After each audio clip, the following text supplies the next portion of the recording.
Et lui, il a travaillé toute sa vie, il a monté plusieurs business, il est parti de rien, de zéro en Iran.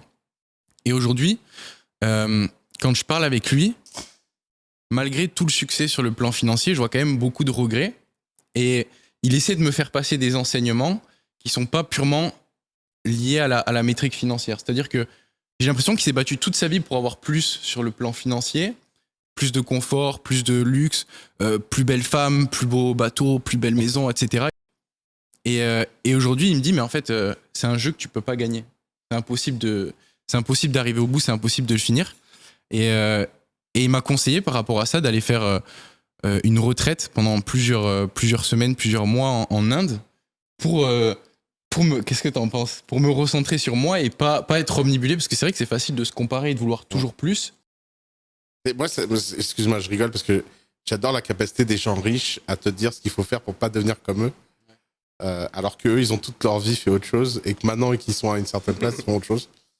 Non, mais je comprends l'idée. C'est Naval dans son tweet How to Become Rich, qui est un tweet génial d'ailleurs. On pourra peut-être mettre le lien c'est vraiment le tweet Fred sur comment devenir riche le plus. Tu le connais ce tweet Fred? Ouais, j'ai lu le tweet et il y a une vidéo en fait où je trouve que la vidéo est encore plus digeste pour la plupart des gens. Ah ouais, trop bien. Je savais pas qu'il y avait une vidéo.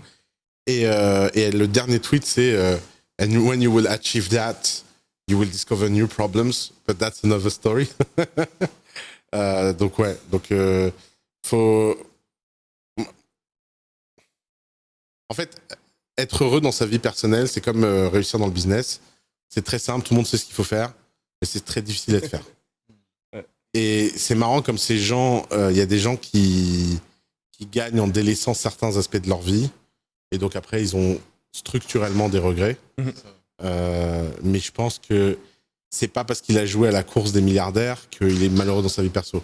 Il est malheureux dans sa vie perso, sans doute parce que il est iranien, qu'il a pas eu la bonne culture, qu'il a grandi dans un milieu où il a peut-être pas eu les bons outils, les bons apprentissages pour devenir qui il avait besoin d'être, quoi. Et donc forcément, un jour, ça devient amer. Et tu crois qu'en fait, c'est parce que tu as joué à la course des milliards que tu as tout ça. Mais non. C'est parce que t'as pas eu tout ça. C'est pas parce que l'un n'implique pas l'autre, en fait. J'ai une citation, tu me dis ce que tu en penses, Sama.